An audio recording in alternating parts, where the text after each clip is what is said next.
The Third Shadow by H. Russell Wakefield.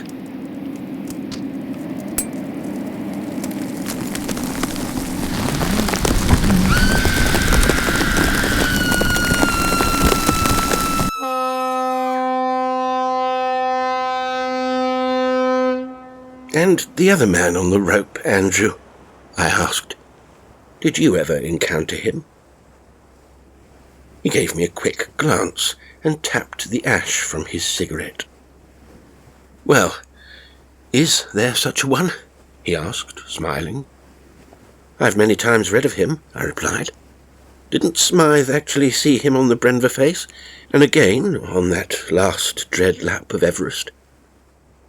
Sir Andrew paused before replying. No one glancing casually at that eminent and superbly discreet civil servant, Sir Andrew Poursuivant, would have guessed that in his day and prime he had been the second-best amateur mountaineer of all time, with a dozen first ascents to his immortal fame, and many more than a dozen of the closest looks at death vouchsafed to any man. One who had leaped almost from the womb onto his first hill, a gravity defier by right of birth, soon to revolutionize the technique of rock climbing, and later to write two of the very finest books on his exquisite art. Yet there was something about that uncompromising buttress, his chin, the superbly modelled arête, his nose, those unflinching blue tarns, his eyes, and the high, wide cliff of his brow, to persuade the reader of faces that here was a born man of action, endowed with that strange and strangely named faculty, presence of mind, which ever finds in great emergency and peril the stimulus to a will and a cunning to meet and conquer them. We were seated in my stateroom in the Queen Elizabeth, bound for New York, he for some recurrent brawl, I on the interminable quest for dollars. The big tub was pitching hard into a nor'west blizzard and creaking her vast length. I am but an honorary member of the Corps of Mountaineers, having no head for the game.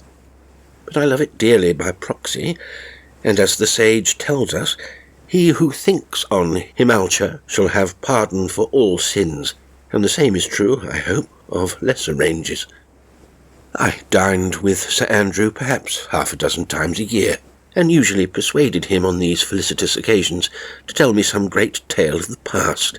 Hence, on this felicitous occasion, my fishing inquiry.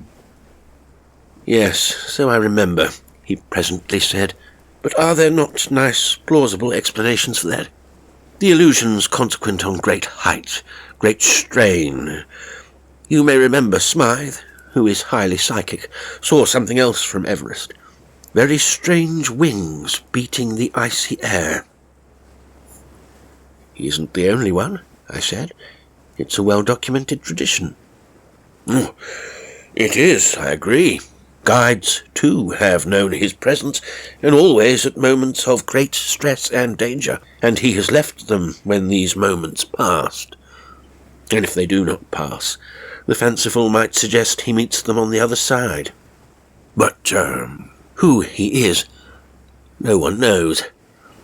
I grant you also, I myself have sometimes felt that over, say, 12,000 feet, one moves into a realm where nothing is quite the same, or perhaps, and more likely, it is just one's mind that changes and becomes more susceptible and exposed to, well, certain oddities."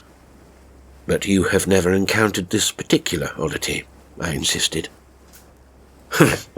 "What an importunate bagman you are!" "I believe you have, Andrew, and you must tell me of it." "That is not quite so," he replied, "but it will be 35 long years ago, next June. I did once have a very terrible experience that had associated with it certain subsidiary experiences, somewhat recalcitrant to explanation." "That is a very cautious pronouncement, Andrew." phrased in the jargon of my trade, Bill. And you are going to relate it to me. I suppose so. I've never actually told it to another, and it will give me no pleasure to rouse it from my memory. But perhaps I owe it to you. Fill your glass, mind that lurch, and proceed.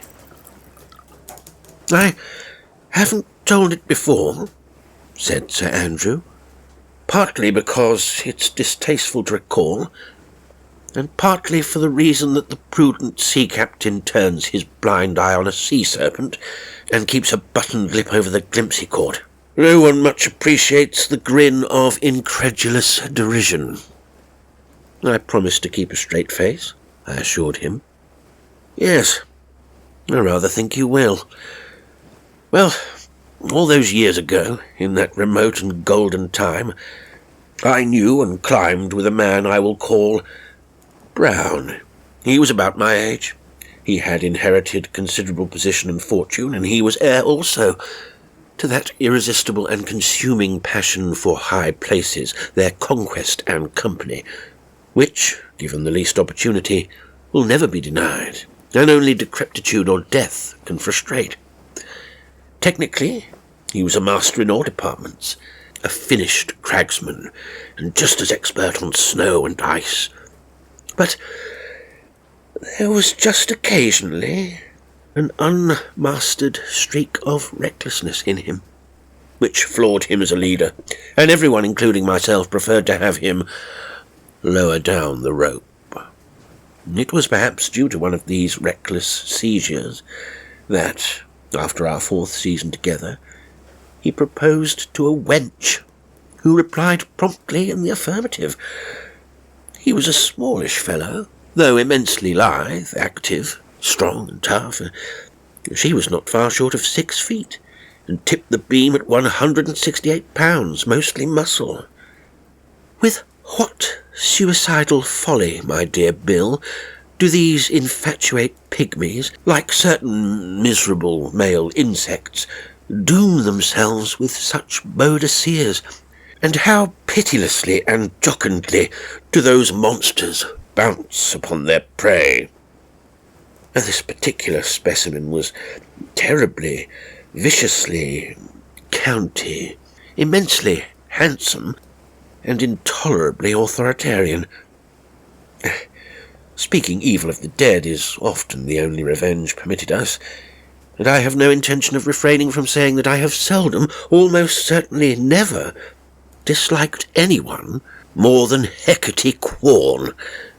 Besides being massive and menacing to the nth degree, she was endowed with a reverberating contralto which loaned a fearsomely oraculate air to her insistent spate of edicts. Marry for lust, and repent in haste. The oldest, saddest lesson in the world, and one my poor friend had almost instantly to learn. Once she'd gripped him in her red, remorseless maw, she bullied him incessantly, and appeared to dominate him beyond hope of release. Such an old story I need enlarge upon it no more. How many of our old friends have we watched fall prostrate before these daughters of Mazror? She demanded that he should at least attempt to teach her to climb, and females of her build are seldom much good at the game, particularly if they are late beginners. She was no exception, and her nerve turned out to be surprisingly more suspect on a steepish slope than her ghastly assurance on the level would have suggested. Poor Brown plugged away at it, because he feared, if she chucked her hand in, he would never see summer snow again. He did his desperate best.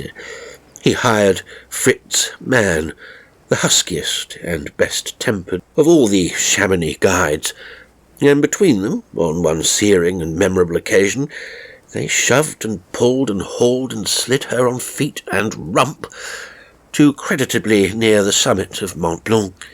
She loathed the ordeal, but she refused to give in, just because she knew poor Brown was longing to join up with a good party and have some fun. I need say no more. You have sufficient imagination fully to realise the melancholy and humiliating pass of my sad friend. Of course, it wasn't only in Haute-Savoie and Velay she made his life hell. It was at least purgatory for the rest of the year. She was eternal punishment, one might say. A harsh sentence for a moment's indiscretion. What about those occasional feckless flashes? I asked. Had she quenched and overlaid those too? Permit me to tell this story my own way, and pour me out another drink.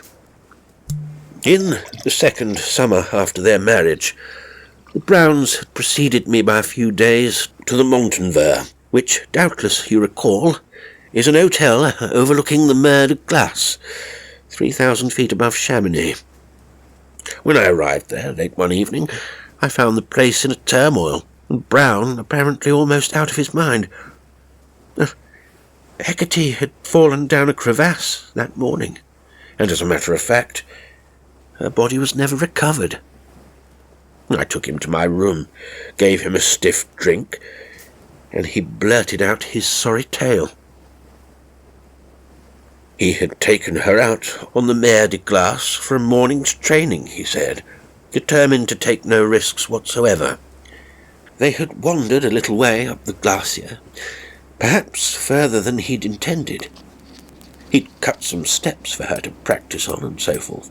Presently he'd encountered a crevasse crossed by a snow bridge, which he'd tested and found perfectly reliable. He'd passed over himself, but when she followed,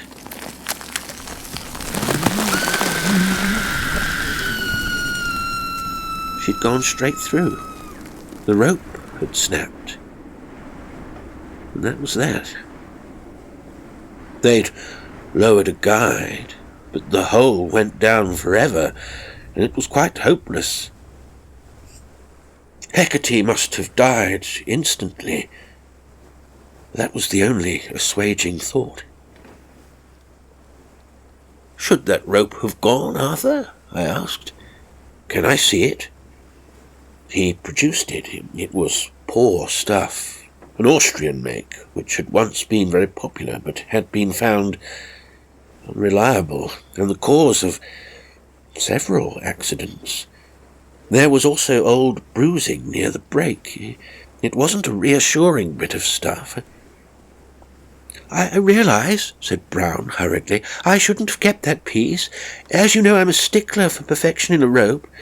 But we were just having a little easy work, and as that rope's light, and she always found it so hard to manage one, I took it along. I'd no intention of actually having to trust to it. We were just turning back when it happened. I swear to you, that bridge seemed absolutely sound. She was a good deal heavier than you, Arthur," I said. "I know, but I made every allowance for that."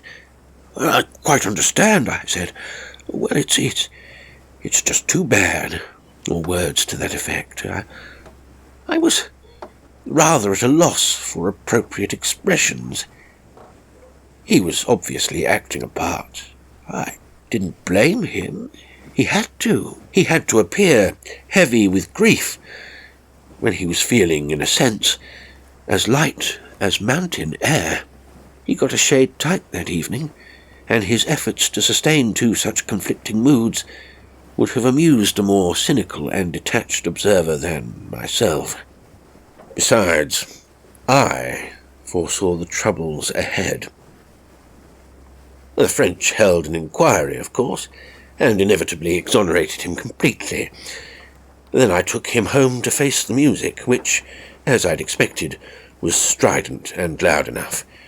How far was it justified, I asked myself. He should perhaps not have taken Hecate up so far. Even if that rope hadn't gone, he'd never have been able to pull her up by himself. It would have taken two very strong men to have done that. He could merely have held her there, and she would, I suppose, have died of slow strangulation, unless help had quickly come. Yet there is always risk. However prudently you try to play that game, it is the first of its rules, and nothing will ever eliminate it.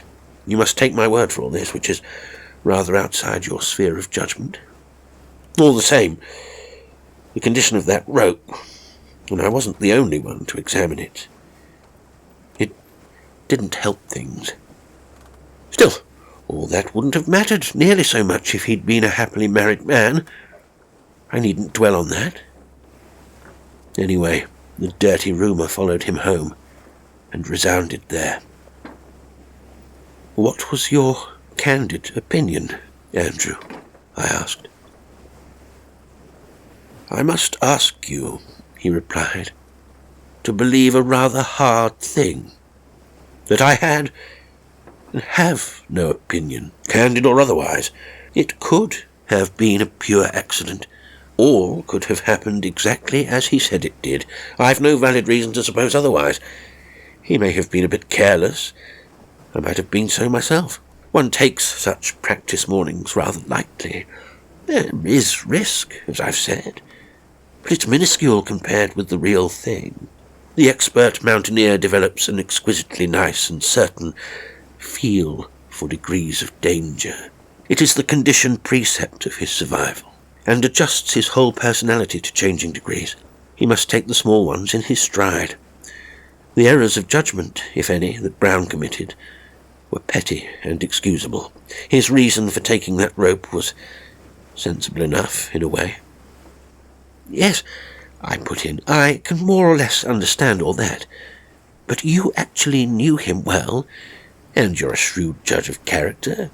You were in a privileged position to decide. Was I? A very learned judge once told me he'd find it far easier to decide the guilt or innocence of an absolute stranger than of a close friend.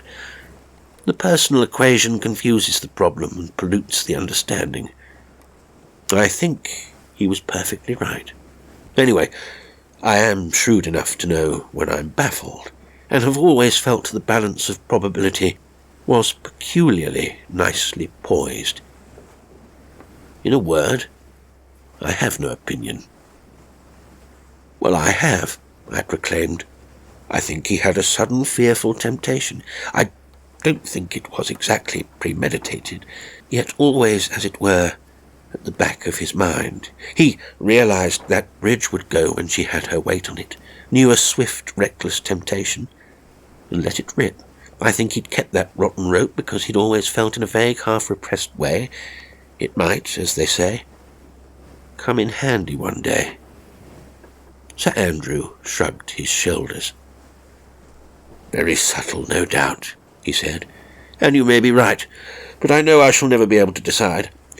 Perhaps it is that personal equation, for I was always fond of him, and he saved my life more than once at the greatest peril to his own, and since his marriage, that ordeal of thumbscrew and rack, I had developed profound sympathy for him. Hecate was far better dead. I greeted his release with a saturnine cheer. We will leave that point. Well, he had to face a very bad time. Hecate's relatives were many and influential, and they pulled no punches. No stabs in the back, rather. Well, no one, of course, actually cried murder in public, but such terms as darned odd, very happy release, accidents must happen, and so on, were in lively currency. Very few people comprehend the first thing about mountaineering, just sultry, celluloid visions of high-altitude and octane villains slashing ropes, so this sepsis found receptive bloodstreams. I did my best to foster antibodies, and rallied my fellow climbers to the defence, but we were hopelessly outnumbered and outgunned, and it was lucky for poor Brown he had more than sufficient private means to retire from public life to his estate and his farming, and insulate himself to some extent against the slings and arrows which were so freely and cruelly flying about. I spent a weekend with him in April, and was shocked at his appearance. Even life with Hecate had never reduced him to such a pass. His nerves were forever on the jump. He had those glaring, insomniac eyes, He was drinking far more and eating far less than was good for him. He looked a driven, haunted man. Haunted? I asked. I know what you mean, he said, but I don't think I can be more definite. I will say, however, I found the atmosphere of the house unquiet and was very glad to quit it. Anyway, something had to be done. You must start climbing again, Arthur, I said. Never. My nerve's gone, he replied. Nonsense, I said. We'll leave on June 3rd for Chamonix. You must conquer all this, and at the very place which tests you most starkly. You'll be amongst friends. It will be a superb nerve tonic. This tittle-tattle will inevitably die down. Well, it has started to do so already, I fancy. There is nothing to fear, as you'll discover once you're fit again. Come back to your first, your greatest, your only real love. What will people say? He muttered uncertainly. What say they? Let them say. Actually, I think it'll be a very good propaganda. No one would believe a guilty man would return to the scene of such a crime. My dear Arthur, you're a bit young to die, aren't you? If you stay moping here, you'll be in the family vault in a couple of years. I'll get the tickets, and we'll dine together at the Alpine Club on June the 2nd at 8 p.m. precisely. To this he promptly agreed, and his fickle spirits rose. So the 4th of June saw us entering the mountaineer, where our reception was cordial enough. It took him over a week, far longer than usual to get back to anything like his old standard, but I'd expected that. On the 9th day, I decided it was time for a crucial test of his recovery. There was no use frittering about. He'd got to face the hard thing, something far tougher than the practice grounds. After some deliberation, I chose the Dent du Géant for the trial run. It was an old friend of ours, and the last time we'd done it, 4 years before, we'd simply raced to the aluminium Madonna, which more or less adorns its summit. The Géant, I will remind you, is a needle, some 13,000 feet high, situated towards the southern rim of that great and glorious lake of ice, part French, part Swiss, part Italian, from which rise some of the most renowned peaks in the world, and of those the acknowledged monarchs are the Grand Juras, the Grépon Aiguille, and of course the Mont Blanc Massif itself. It is sacred ground to our fraternity, and the very words ring like a silver peal. The Géant culminates in a grotesque, colossal tooth or rock, some of which is in a fairly advanced state of decay. These things are relative, of course. It will almost certainly be standing there, somewhat diminished, in 5,000 years' time. It provides an interesting enough climb, not, in my view, one of the most severe, but sheer and exposed enough. Nowadays I understand the livelier sections are so festooned with spikes and cords that it resembles the fruit of the union of a porcupine and a puppet, but I have not revisited it for years, and for very sure I never shall again. Brown agreed with my choice, which he declared himself competent to tackle. So off we went late on a promising morning and made our leisurely way up and across the ice to the hut. He seemed in pretty good shape, and once, when a most towering and displeasing Sirac fell almost dead on our line, he kept his head, his footing, and his life. Yet somehow I didn't quite like the look of him. He didn't improve as the day wore on. And, to tell the truth, I didn't either. Here Sir Andrew paused, lit a cigarette, and continued more slowly. You are not familiar with such matters, but I will try and explain the cause of my increasing preoccupation. Well, we were, of course, roped almost all day, and from very early on I began to experience those intimations. It is difficult to find the precise, inevitable word. which were increasingly to disturb and perplex me on that tragic expedition.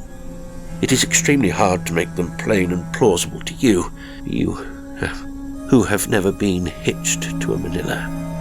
When merely pursuing a more or less untrammeled course over ice, it is our custom to keep the rope neither trailing nor quite taut, but always, I speak as leader, of course one is very conscious of the presence and pressure of the man behind. Now, how shall I put it?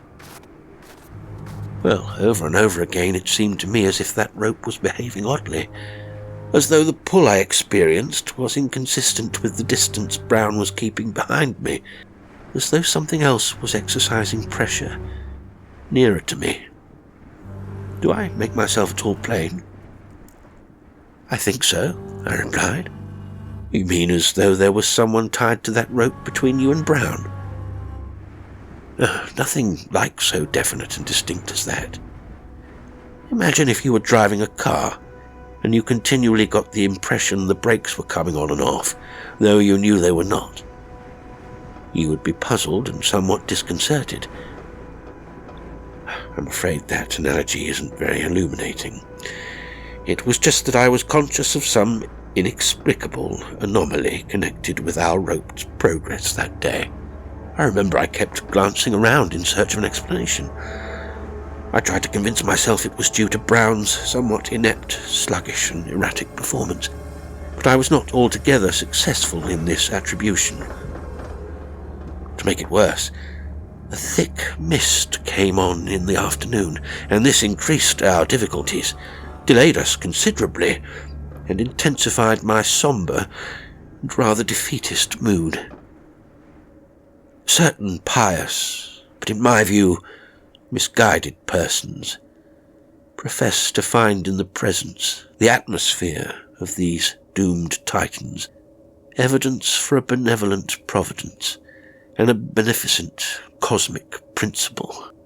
I am not enrolled in their ranks. At best, these eminences seem aloof and neutral. At worst, viciously and virulently hostile. I reverse the pathetic fallacy. That is, to a spirited man, half their appeal. Only once in a long while have I been lulled into a sense of their goodwill, and if one must endow them with a pantheon, I would people it with the fickle and malicious denizens of Olympus and Valhalla, and not the allegedly philanthropic triad of heaven. In no place is the working of a ruthless, blind causality more starkly shown, and never, for some reason, have I felt that oppressive sense of malignity more acutely than during the last few hours of our climb that day, as we forced our groping way through a nightmare world of ice pillars, many of them as high and ponderous as the Statue of Liberty, destined each one of them soon to fall with a thunder like the crack of doom. And all the while I was bothered with that rope. Several times as I glanced round through the murk, I seemed to sense Brown almost at my heels, and he was 30 feet away. Once I actually saw him, as I thought, near enough to touch. It was a displeasing illusion. "Were you scared?" I asked. "Well, I was certainly keyed up and troubled. I am never scared, I think, when actually on the move. It was just that there was a noxious puzzle I couldn't solve. We were in no great danger, just experiencing the endemic risks inherent in all such places. But I was mainly responsible for the safety of us both, and my mode of securing that safety was impaired. I imagine," I said, "that the rope establishes, as it were, some psychic bond between those it links." "An unexpectedly percipient remark," replied Sir Andrew. "That is precisely the case. The rope makes the fate of one the fate of all, and each betrays along its strands his spiritual state, his hopes, anxieties, good cheer, or lack of confidence. So I could feel Brown's hesitation and poor craftsmanship, as well as this inexplicable interruption of my proper connection with him. When we eventually reached the hut, I had in no way elucidated the problem.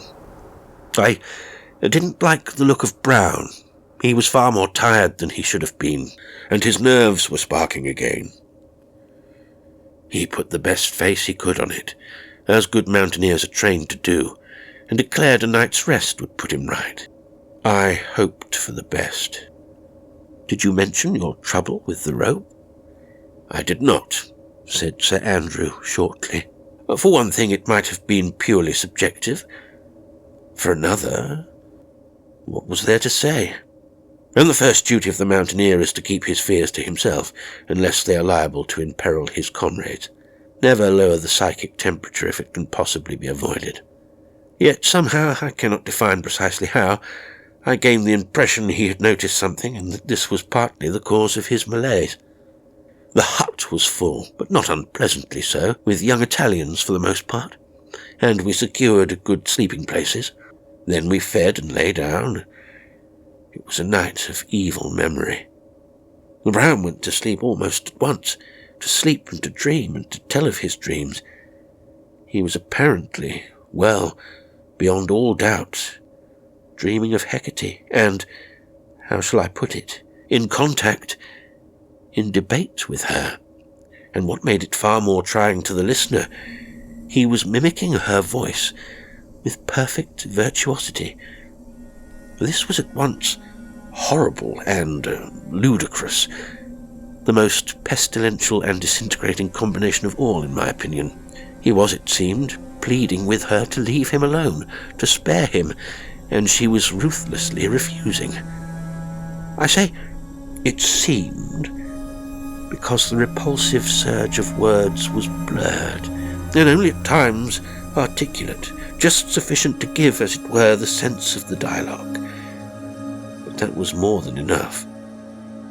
The sleep-hungry Italians were naturally and vociferously infuriated, and I was compelled to rouse Brown over and over again, but each time he relapsed into that vilely haunted sleep. Once he raised himself and thrust out blindly with his arms, and Hecate's minatory contralto spewed from his throat, while the Italians mocked and cursed. It was a bestial pandemonium. The Italians left early, loud in their execrations of us. One of them, his black eyes wide with fear and anger, shook his lantern in my face and exclaimed, "Oh, is this woman?" "What woman?" I replied. He shrugged his shoulders and said, "That is for you to say. I do not think I would climb the Géant with him if I were you. Good luck, signore. I think you will need it." Then they clattered off, and at 4 o'clock we followed them. I know now I should have taken that Italian's advice and got Brown back by the easiest and quickest route to the hotel. But when I tentatively suggested it, he almost hysterically implored me to carry on. "If I fall this time," he said, "I shall never climb again. I know it. I must conquer it." I was very tired. My judgment and resolution were at a disgracefully low ebb, and I half surrendered. I decided we would go up some of the way to a ledge or platform I remembered at about 12,000 foot level. Rest, eat, and turn back. We had a tiresome climb up the glacier, Brown in very poor form, and that nuisance on the rope beginning again almost at once. We crossed the big crevasse where the glacier meets the lower rocks and began to ascend. There was still some mist, but it thinned as the sun rose. I led, and Brown, making very heavy weather, followed. The difference between his performance this time and that other I have mentioned was gross and terrifying. I remember doubting if he would ever be a climber again, and realizing I had made a shocking error in going on. I had to nurse him with the greatest care, and there was always that harassing behavior of the rope. Only those with expert knowledge of such work could realize the great and deadly difference it made. I could never be quite sure when I had it properly firm on Brown, and he was climbing like a nervous novice. My own standard of the day was, not surprisingly, none too high. I'd had a damned bad, worried night, and my mind was fussed and preoccupied. Usually one climbs half subconsciously. That is the sign manual of the expert. A rhythmic selection and seizure of holds, with only now and again a fully controlled operation of will and decision. But now I was at full stretch all the time, and ever ready for Brown to slip. Over and over again I was forced to belay the rope to some coign of vantage and coax and ease him up, and there was forever that strong interruption between us. The Géant was beating us hands down all the time, and I hadn't felt so outclassed since my first season in the Alps. The light became most sinister and garish, the sun striking through the brume, creating a potent and prismed dazzle. So much so that more than once I fancied I saw Brown's outline duplicated, or rather revealed at different levels. And several times it seemed his head appeared just below me, when he was still struggling far down. And then there were our shadows, cast huge on the snow face across the gulf, vast and distorted by those strange rays. That there were 3 such shadows, now stationary, now in motion, was an irresistible illusion. There was mine, there was the lesser one of Brown, and there was another in between us. What was causing it?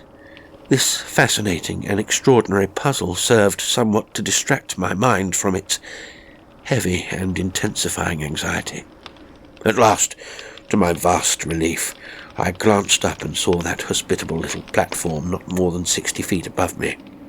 Once there, the worst would be, I thought, over, for I could lower Brown down more easily than get him up. I shouted down to him, "We're nearly there!" But he made no reply. I shouted again and listened carefully. And then I could hear him talking, using alternatively his voice and Hecate's.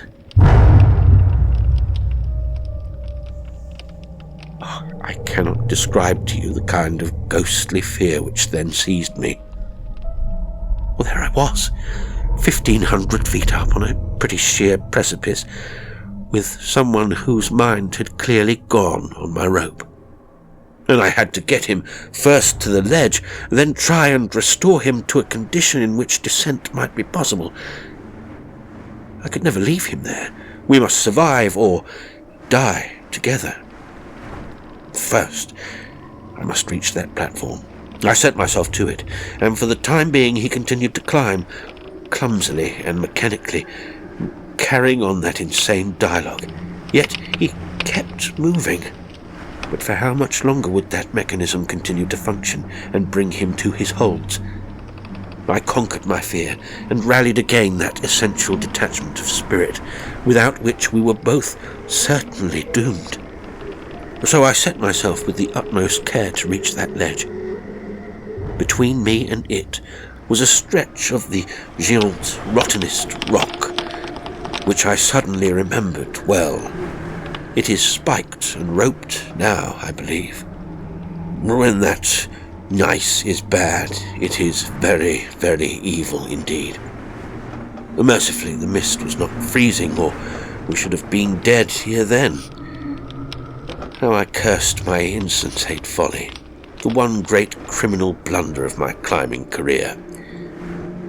This rush of rage may have saved me, but just when I was struggling up that infamous 45 feet, I got a fearful jerk from the rope. I was right out, attacking a short overhang, exposed 100%, and how I sustained that jerk I shall never know. I even drove my teeth into the rock. It was one of those superhuman efforts only possible to a powerful, fully trained man at the peak of his physical perfection, when he knows that failure means immediate death. Somehow then he draws out his final erg of strength and resilience. At last I reached the ledge, belayed like lightning, gasped for breath, and looked down. As I did so, Brown ceased to climb, screamed, and then a torrent of wild, incoherent words spewed from his mouth. I yelled at him encouragement and assurance, but he paid no heed, and though he was stationary, clawing to his holds, the rope was still under pressure, working and sounding on the belay. No explanation of that has ever been vouchsafed me. For a moment my glance flickered out across the great gulf onto the dazzling slope opposite, and there were my shadows, and Brown's, and another, which seemed still on the move, and reaching down towards him. I could see his body trembling in every muscle, and I knew he must go at any second. I shouted down wildly again and again, telling him I had him firm and that he could take his time, but again he paid no heed. I couldn't get him up. I must go down to him. There was just one possible way, which, a shade technical, I will not describe to you, nor is there need or point in doing so. For suddenly Brown relinquished all holds and swung out. As my eye followed him, once more it caught those shadows, and now there were but two, Brown's hideously enlarged. For a moment he hung there, screaming and thrashing out with his arms, his whole body in violent motion, and then he began to spin most horribly, faster and faster, and almost, it seemed, in the visual chaos of that whirl, as though there were two bodies, lashed and struggling in each other's arms. Then somehow, in his writhings, he worked free of the rope and fell 2,000 feet to his death on the glacier below, leaving my shadow alone, gigantic on the snow. That is all. And I want no questions, because I know I should have no answers for them.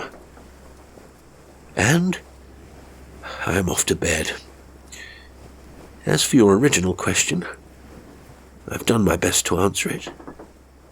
But remember this: perchance such questions can never quite be answered.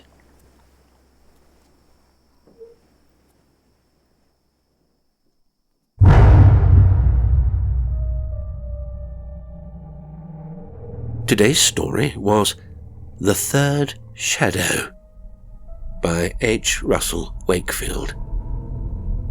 It was read by me, Jasper L'Estrange.